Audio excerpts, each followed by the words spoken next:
Pada abad ke-14, di wilayah yang sekarang dikenal sebagai Mali, hidup seorang penguasa yang akan menjadi legenda dalam sejarah Afrika Barat. Nama penguasa ini adalah Mansa Musa. Mansa Musa lahir sekitar tahun 1280 di Kerajaan Mali, yang pada saat itu merupakan salah satu kerajaan terkaya di Afrika. Ia adalah cucu dari Sundiata Keita, pendiri Kerajaan Mali, dan merupakan keturunan bangsawan yang terhormat. Mansa Musa mewarisi takhta kekaisaran Mali setelah kematian saudaranya, Abu Bakar II, pada tahun 1312.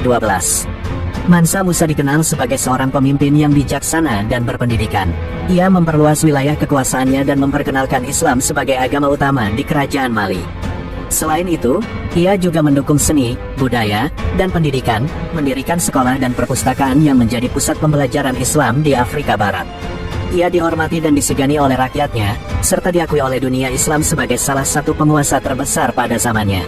Selain itu, Mansa Musa juga dikenal sebagai salah satu penguasa terkaya dalam sejarah manusia.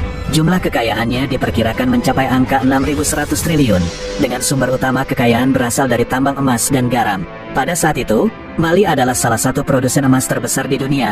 Emas menjadi mata uang utama dalam perdagangan di wilayah tersebut, dan Kerajaan Mali mengendalikan sumber daya ini dengan ketat.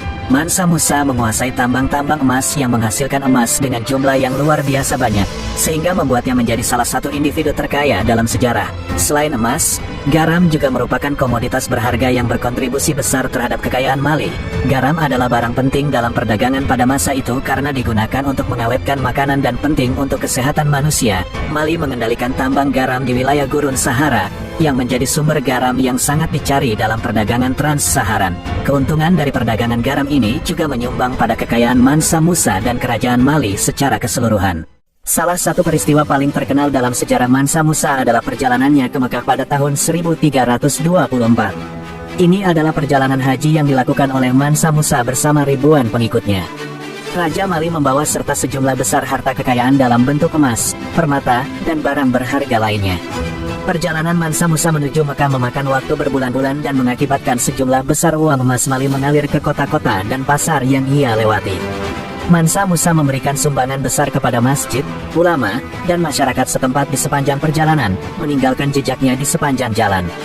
Keberlimpahan emas yang ia bawa ke Mekah menghebohkan dunia Islam dan Eropa. Ia dikenal memberikan bantuan kepada berbagai institusi keagamaan di wilayah yang ia kunjungi. Perjalanan haji Mansa Musa ke Mekah memiliki dampak yang signifikan terhadap perekonomian di wilayah yang ia lewati. Kebijakan memberikan emas secara murah hati selama perjalanan menyebabkan inflasi dan merusak mata uang di beberapa daerah.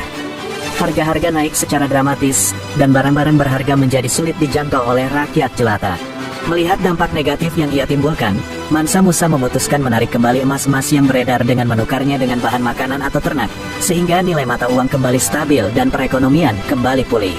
Dalam jangka panjang, perjalanan haji Mansa Musa juga membantu meningkatkan hubungan dagang antara Mali dan negara-negara lain. Kerajaan Mali menjadi lebih dikenal di dunia, dan perdagangan emas dan garam semakin berkembang.